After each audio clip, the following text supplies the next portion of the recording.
Today is day 4 of the September 87 7-day retreat.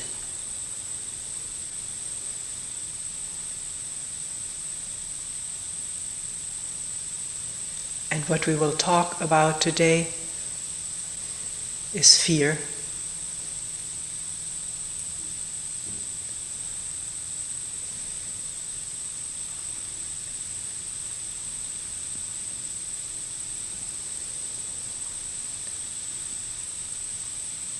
Fear which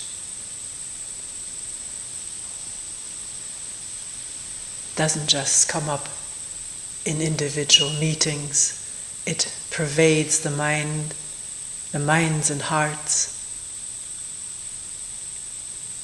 and bodies of human beings all over this globe. And probably is the basis for all or most of the crazy and destructive things that human beings are doing to themselves and to each other.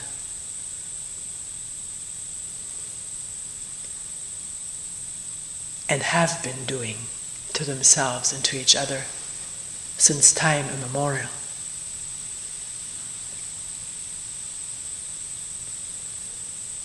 And the talk will probably not just be about fear, but also about the sense of self.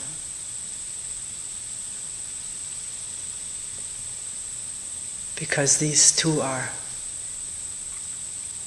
totally interwoven.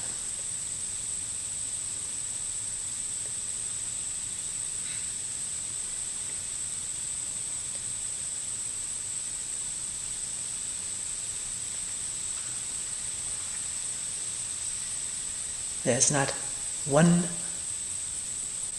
among us who is not, to one extent or another, familiar with fear, anxiety,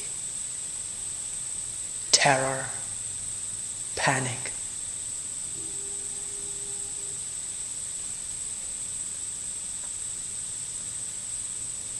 I say to one extent or another because our automatic reaction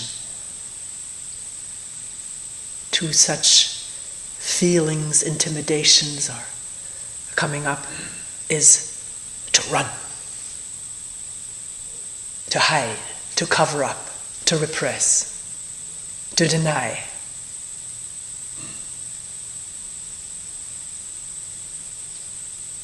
To escape.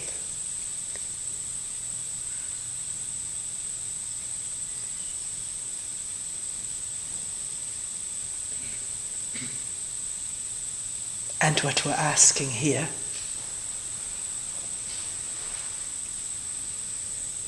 is whether it is possible not to react in this ancient, habitual, automatic way.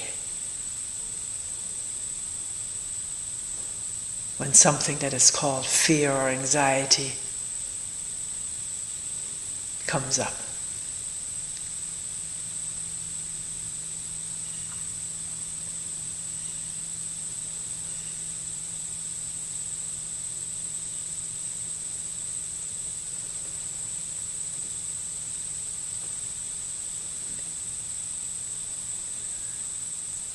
There are innumerable, probably infinite number of fears that one could name. We've touched upon them, maybe even in talks, we have touched upon them in meetings. Fear of the future.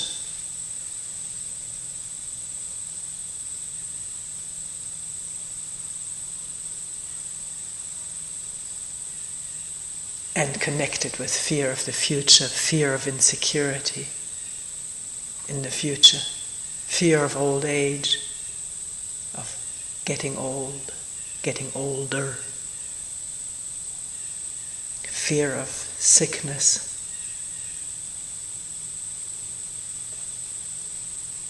or progressing sickness, fear of war, bombs, Holocaust, fear of all kinds of predictions that are made all the time. About events from the outside happening to this earth, or from the inside of the earth, the plates moving, earthquakes or meteors striking, or the ice cap moving down.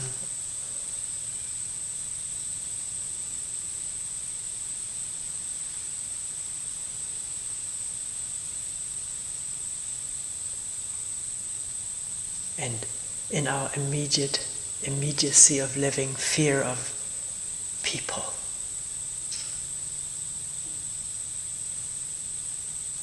Fear of each other.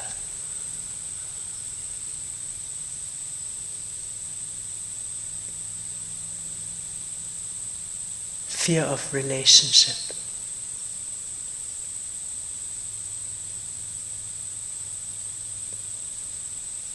Fear of not being liked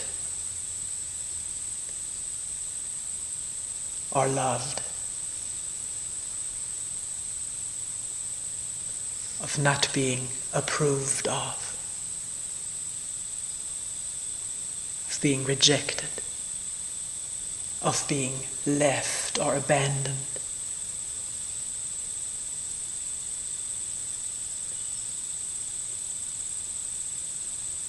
Or just fear of not knowing how to relate to each other, how to be in the presence of another. We're putting another in quotation marks, because this another may suffer from the same fear as oneself. Deep down, fundamentally, we are not different from each other. We are another. We are each other.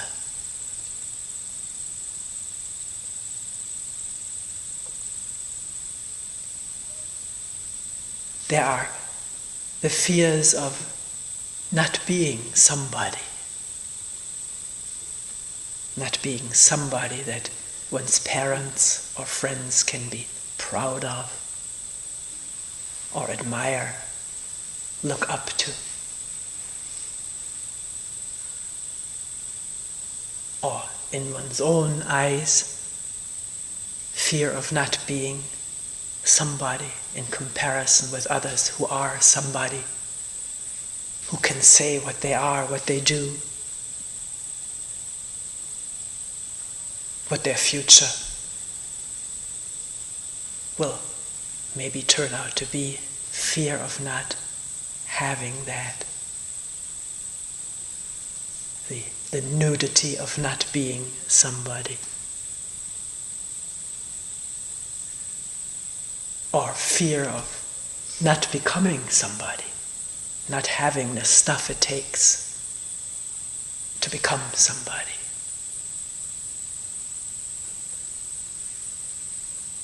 And therefore disappointing oneself, one's parents, relatives, friends.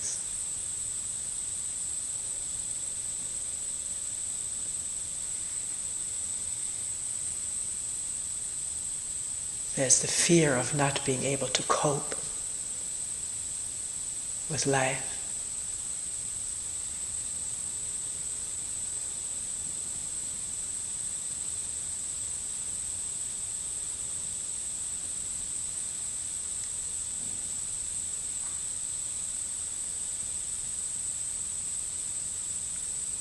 All of it.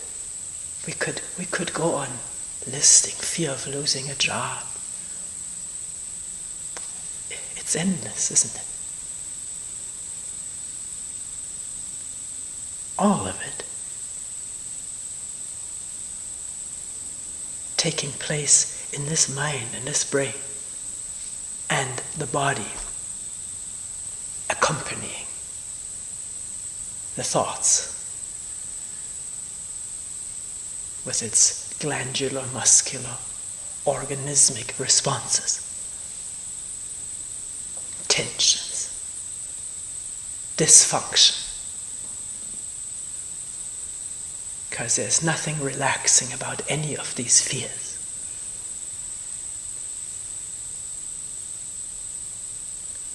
Fear is tension.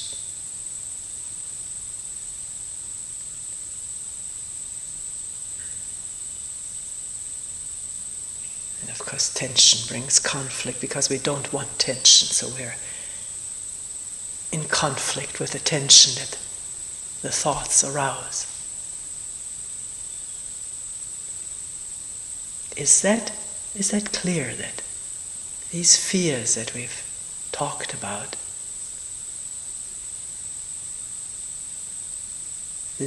have their existence in thought and what the body does with thought?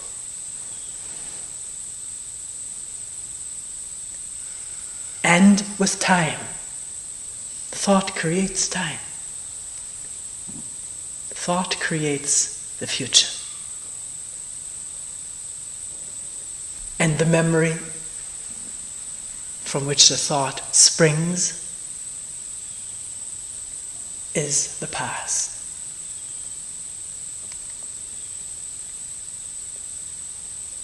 So the realm in which fear moves is thought and time. What happened in the past may happen in the future, and what I know from my past experiences, from what I've lived through or what friends or relatives have lived through and have told me about, I have an apprehension about what may happen in the future or what I see around me. May perpetuate itself into the future. This is thought. This is all thought. Does one see that?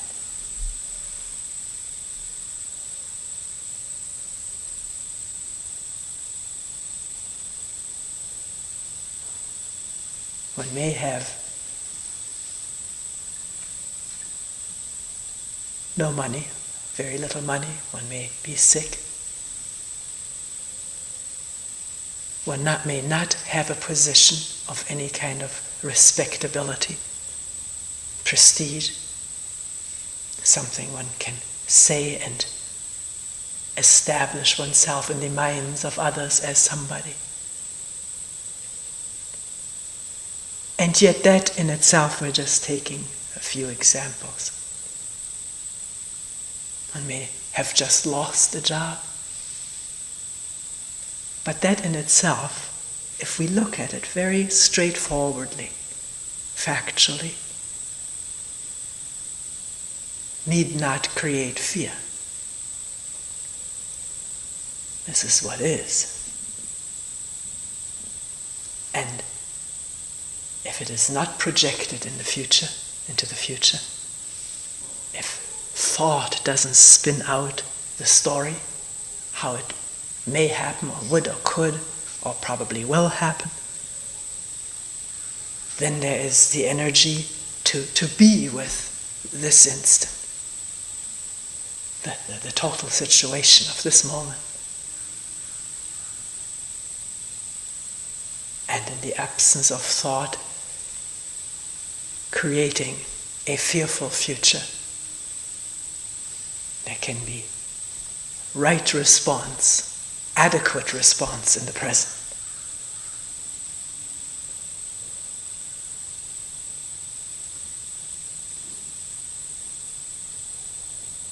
One has to test this out for oneself, whether this is so. Not take anybody's word for it.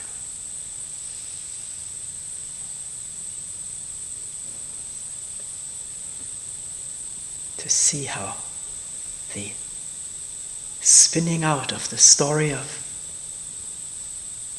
our life in the future creates fear of that. of that very story that thought creates. And with it fear, an amazing drain of energy, which is not available to be with what's now. Responsibly, meaning responding. Without fear, without story, without the imagined time.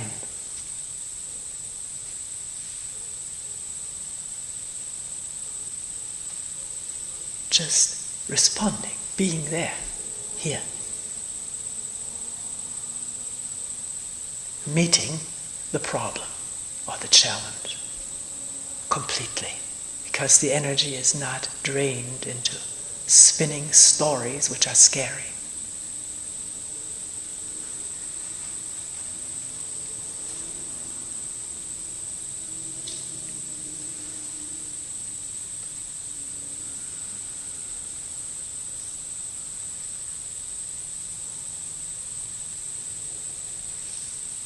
One can say, wait a minute, there are other fears. They're not just fears of present thought,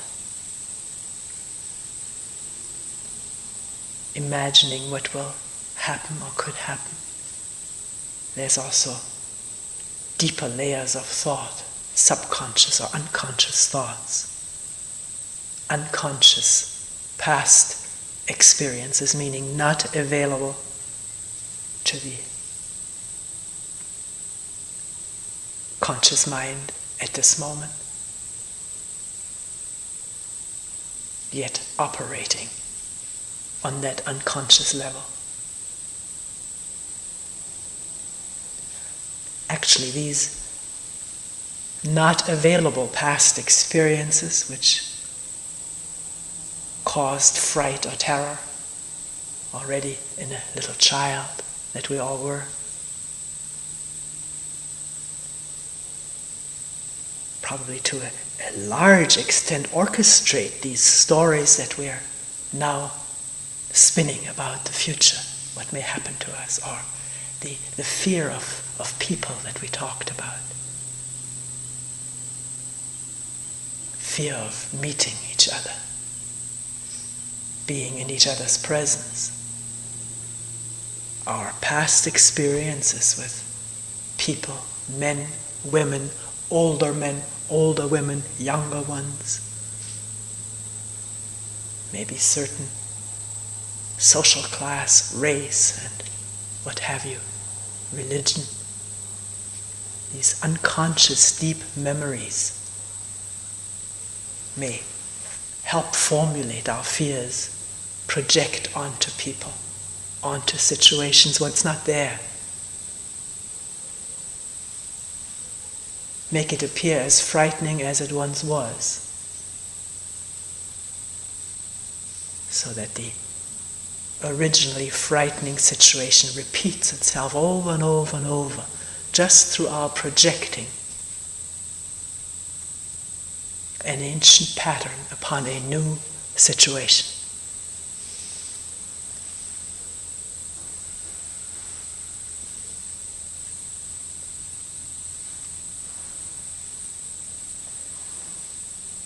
Seeing somebody not as what he or she is right now, or oneself as one is, but in terms of symbols, what this person symbolizes: a father figure, a mother figure, a teacher figure, a competitive rival, sibling.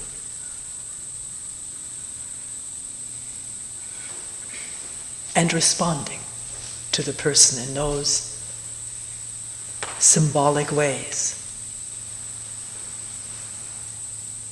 And of course seeing oneself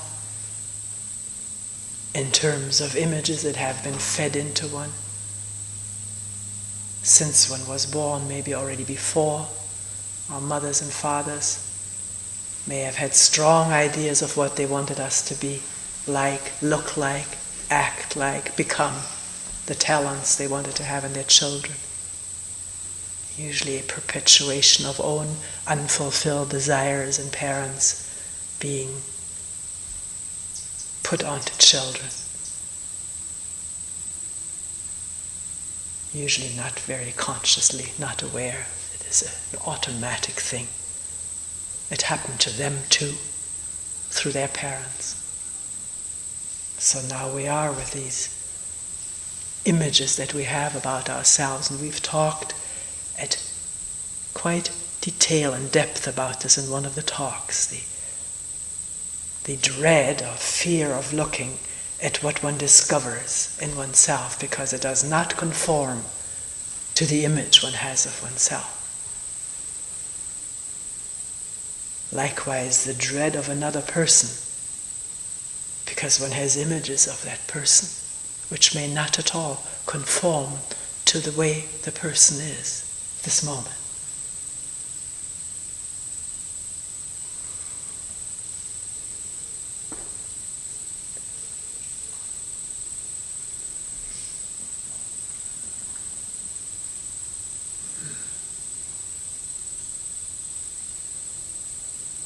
We said at the outset that our age-old response to fear, anxiety, terror has been to shut down and run.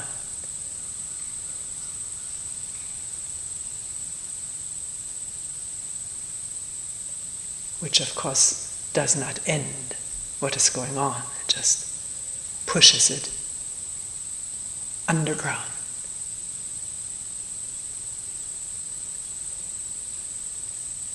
And what's pushed underground doesn't have the air and light and sunshine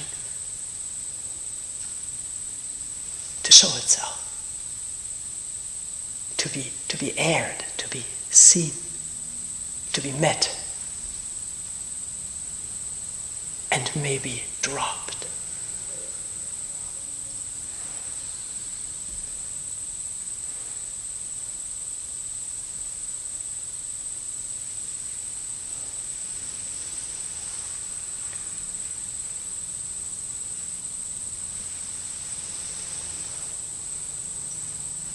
So how do we go about meeting ourselves?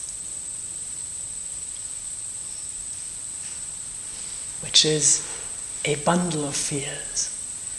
We're leaving other things out right now. I want to keep it simple. A bundle of fears. How do we meet them? In the situation as they arise. Are we interested? Is that what we want to do?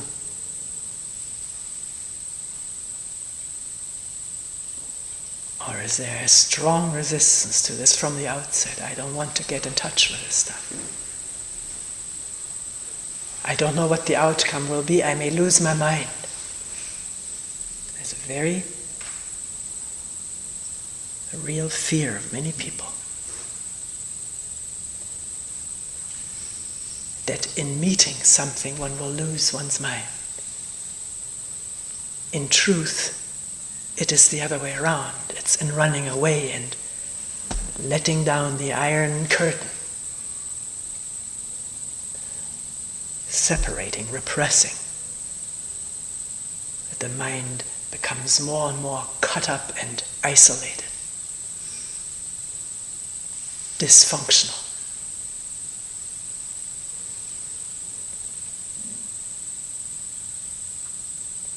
Never, in talking and working with many people, past, I don't know how many years, it doesn't matter. Been in touch with anybody who faced what was there and,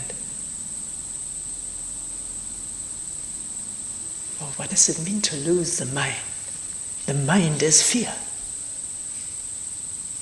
and confusion and escape mechanisms and defense mechanisms and dreams and fantasies and desires. That's the mind.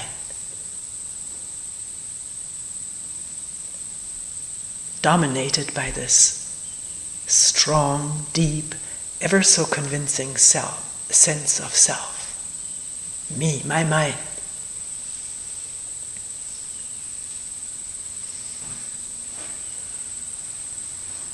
And that's what one is afraid of losing.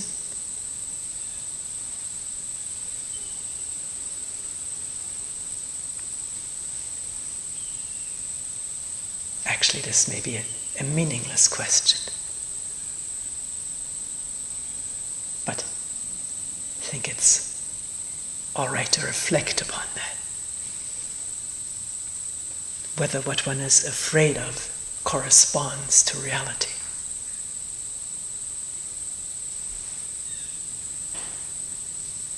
Right? Just remember one fear that one person mentioned. The fear of not being real.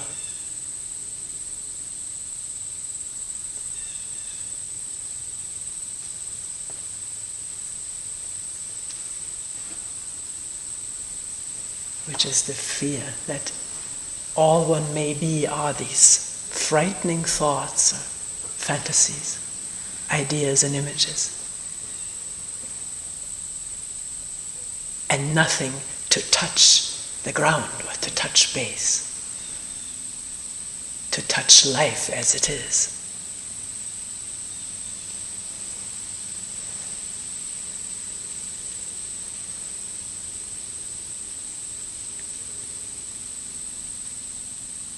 So, in coming back to the question, how will one meet oneself in the moment of fear?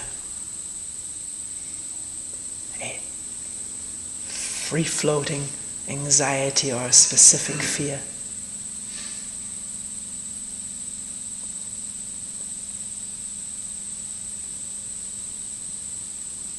And one will find, if one looks or observes how the mind operates, that it's habitual. We've talked about it, but we'll go into it again freshly. The habitual response of this mind is to think about its problems.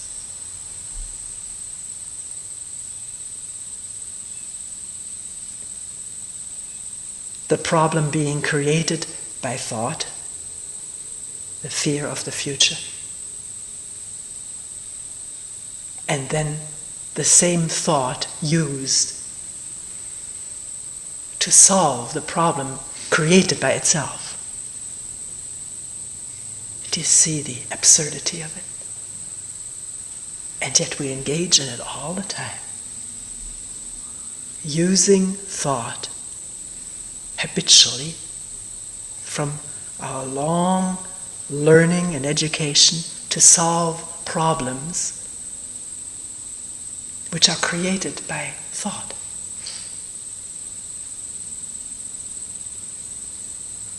If one comes upon that, there's insight into that as it's happening. One may realize directly the total inadequacy, the total inappropriateness of using thought to solve the problem of fear. We'll just talk about this one problem right now, not to make it complicated.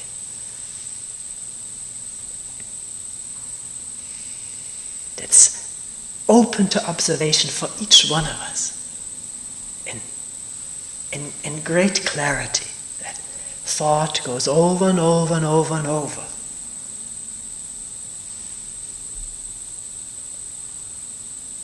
The fearful situation. If it hasn't, we're not taking now that one has clamped down, one is willing to go into it. Trying to find solutions, I don't have to paint it out. It's so clear. And one finds one has gone over the same cycle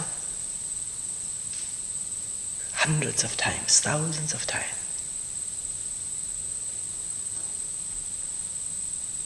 Does one see the inadequacy of the instrument that one is using? See it so clearly that the next time that instrument is about to be used, one doesn't go on with it. One sees it and is not going to continue with it.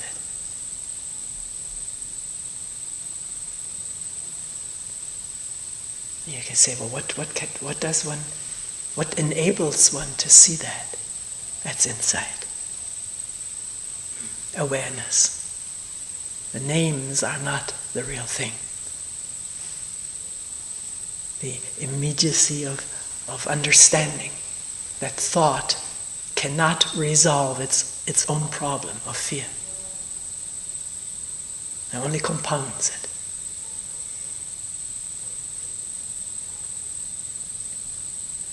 So then what will?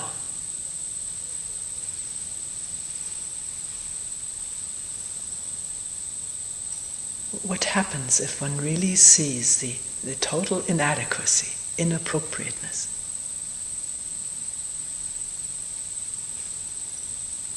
of thinking about fear to end it?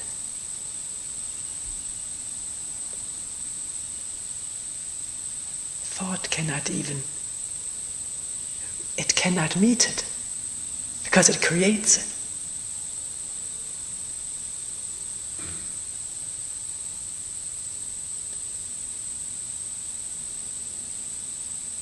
Can one be with what one calls fear, without calling it fear anymore, without thinking, not resorting to this so deeply trusted instrument?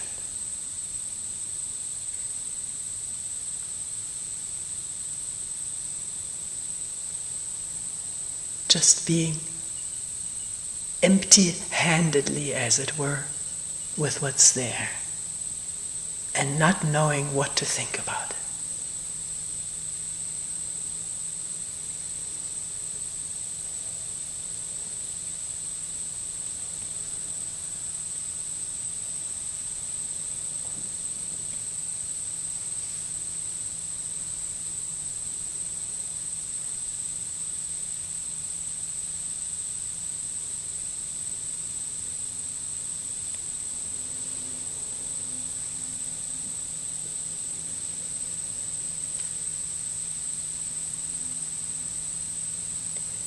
In doing this kind of thing at times, in meetings, and if one has been this far by oneself, one will notice fear arising again.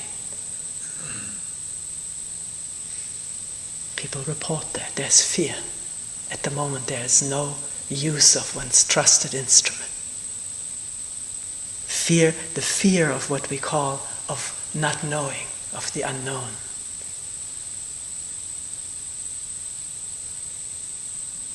It's much more than the fear of the unknown. It's the fear of not being. Because we know ourselves through thought.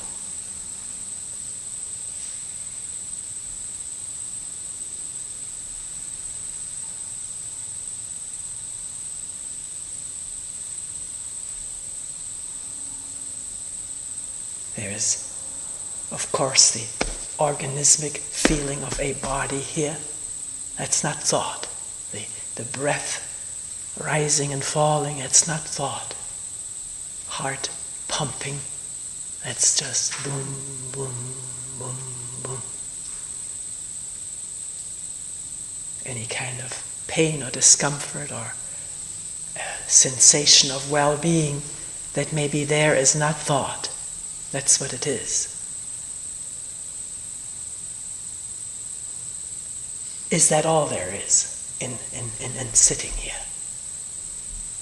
Of course, the sounds of the insects and the heat and the fresh air, some distant barking or traffic noise.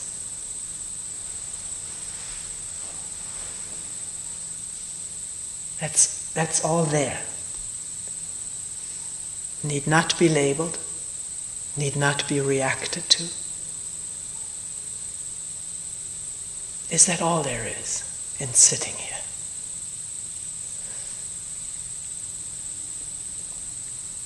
If that's not all there is, what is there? If one says, of course there's me here, what is that me?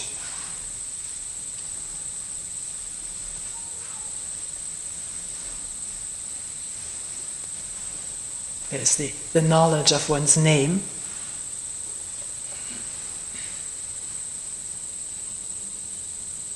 That's how it starts, the knowledge of one's name, the knowledge about one's body, knowledge about all of one's remembered past experiences.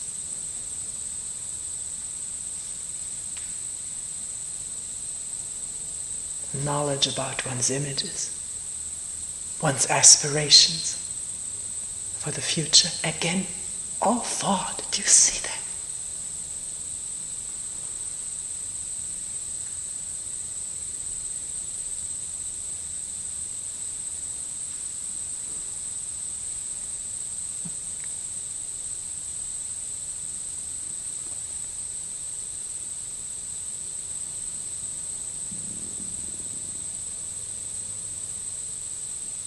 When you say, but wait a minute, I am, isn't that thought?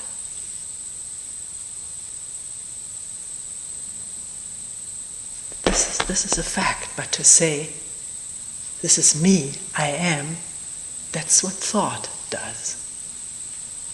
And much more than that, creates or has created and is continuing to add to image of oneself, self-image, which is the whole story of our life, is a story of pictures and remembered experiences. And the attachment to that.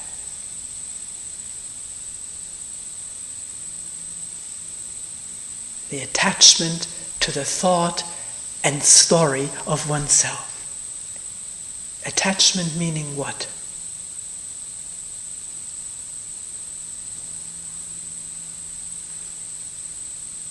Not just seeing it as something that the brain produces, has been conditioned to produce.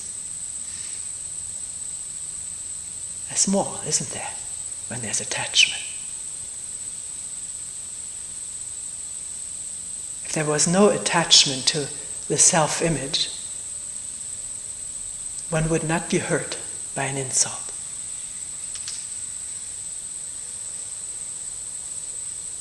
One would hear it, hear the person, and wonder whether what the person says is so or not.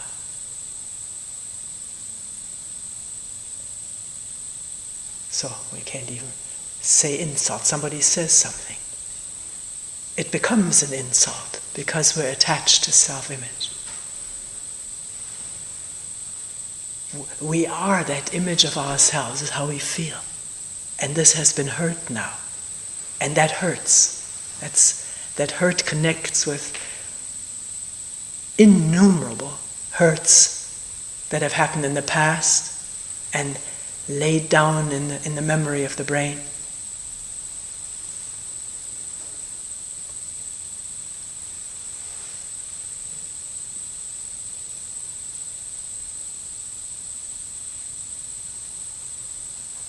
If one saw that going on, that there is an image, and somebody says something and one notices the immediate desire to defend, but one sees it, so one doesn't have to defend if one sees that.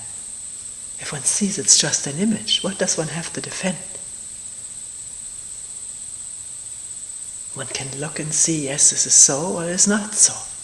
Person is off the wall or he's right on. Or maybe it takes a while to to look at it. You can't say immediately. Please, I'm not saying we ought to be like that. We're just looking at something.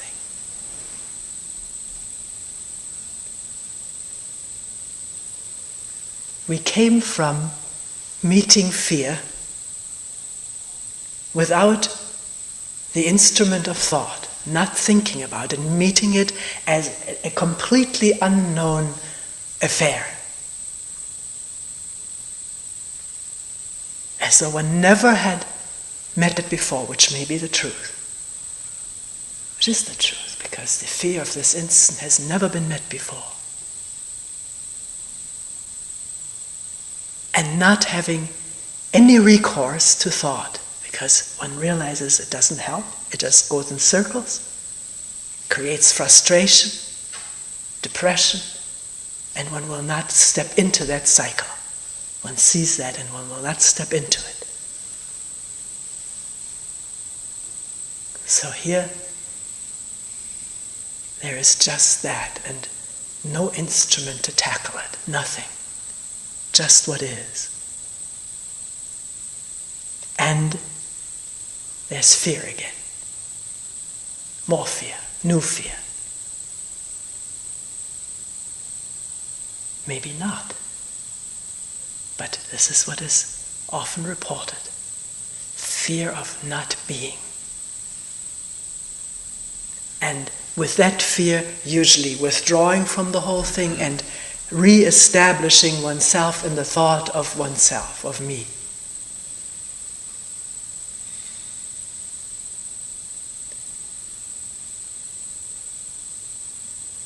And with that, maybe the ending of this brief flash of fear of not being, but the continuation of all the other fears. Maybe added to it the remembered fear of not being, and therefore saying, I don't want to go into that.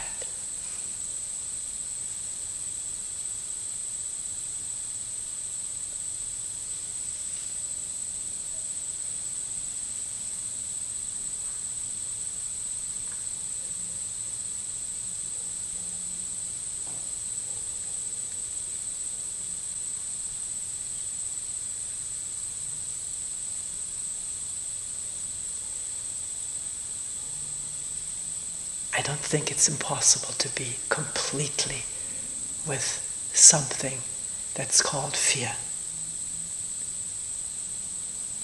So completely that there's no thought about what this is or what I am. We've talked about it recently. It's a total meeting of a challenge.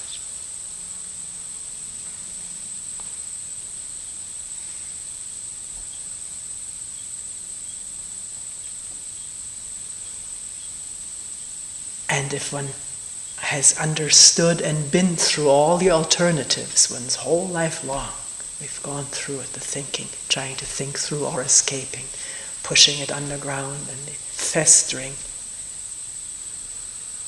that takes place with repression.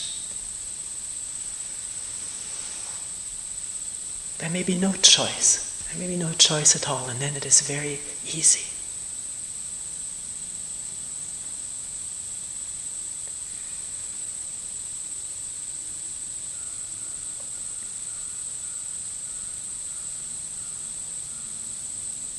One may find out that the most part of fear is already in the running, in the escaping, in the shunning. All of that is fear.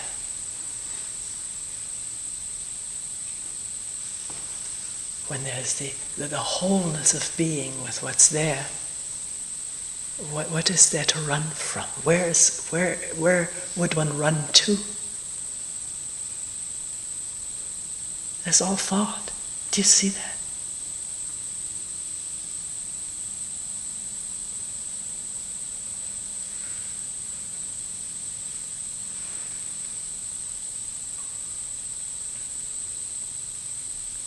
Somebody asked, what do you do when you're in the midst of such panic that you're paralyzed? I don't know. I'd have to be there. Find out.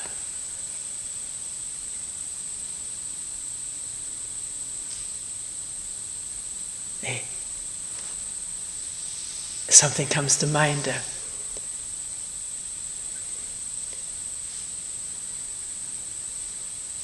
One time recently, before his death, Krishnamurti was invited to the Los Alamos laboratories to give a talk.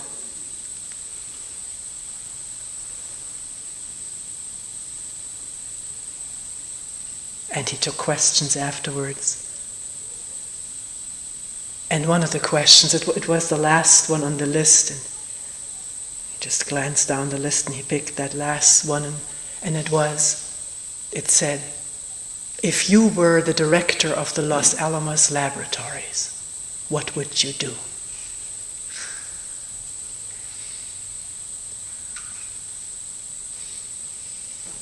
I don't know. I think everybody's familiar that in Los Alamos the atom bomb was created, and the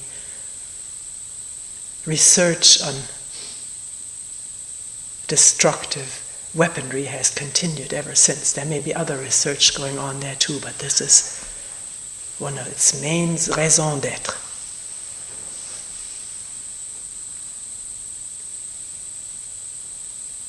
If you were the director of this laboratory, what would you do?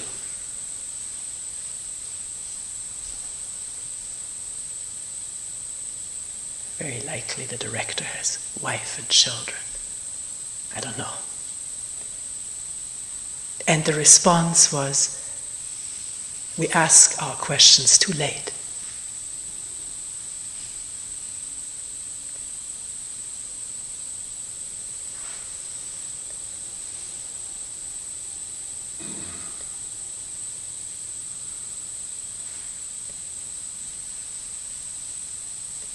I think one can get the feeling of that response. It does not mean it's ever too late to ask a question. But one can be so heavily involved, so deeply committed, so strongly attached,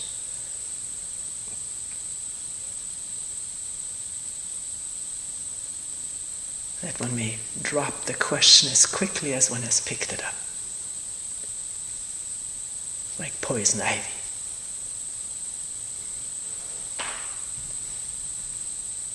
The prospect of what may be involved is too overwhelming.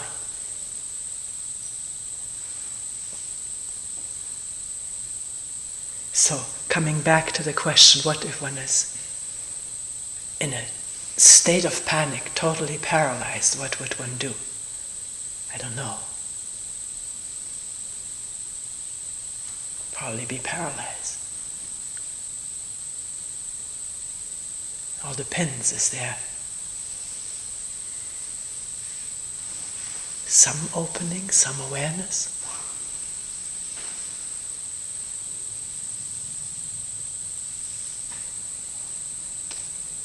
That will make a lot of difference, wouldn't it? But the reason the other incident was mentioned is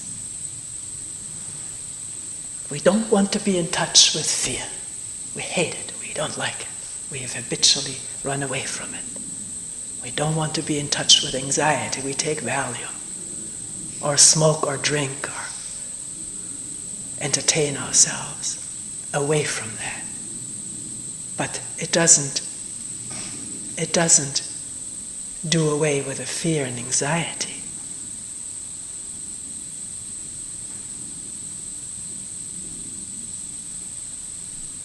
So why can't one be in touch with it when it's there?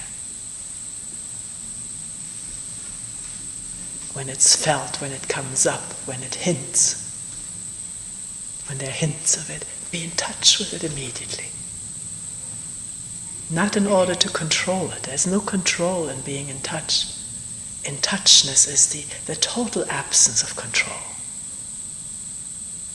It's the witness, the there-ness of it all. with this in touchness with fear, which is hereditarily from having come up through the whole animal kingdom. I don't know why I use the word up. We are programmed to run. There are very basic mechanisms to escape, to run when there's danger. Danger to the physical organism. So it's wired into us to escape. See a danger and escape, but that is not the fear that we feel for our psychological organism that we've built up out of thought. But the same fear mechanisms, physical responses, are triggered. So why can't one be in touch with that as it is triggered here and there, and not deny it, not repress it, not entertain oneself away from it, but to be with it? Doesn't mean never to go to a movie, but if there's fear, if one goes to a movie because fear is coming up, one can stay in touch with it. One doesn't have to movie it away, even though one sees a movie. That's this open, this porousness of the whole being, the porousness in which things can percolate. And maybe, I don't want to advance any theory, but maybe then it will not come to a panic. I don't know. Panic to me indicates total surprise at something. Total unpreparedness. And I don't mean be in touch so you're prepared for the future panic. That's not it. Be in touch, to be in touch with what's there, because it's there.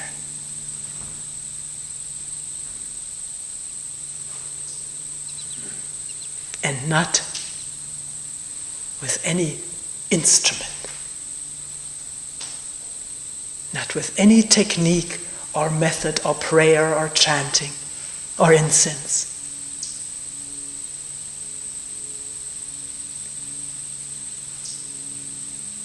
Then that becomes important, and that becomes our attachment, and the fear again is buried.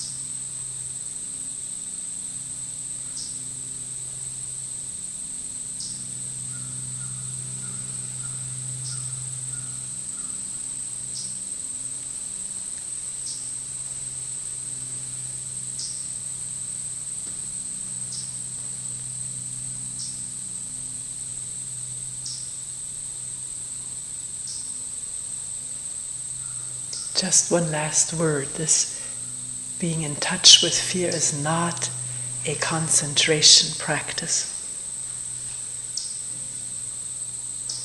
If it becomes that, it becomes exclusive again and closed off to the wholeness of life.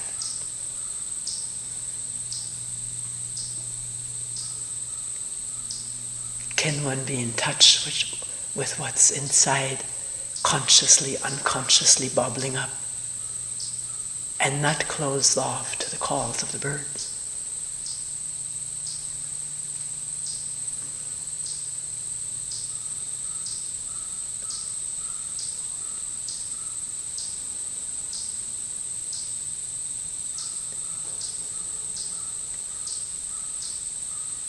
Having no hold or refuge in anything. And therefore as open as the sky.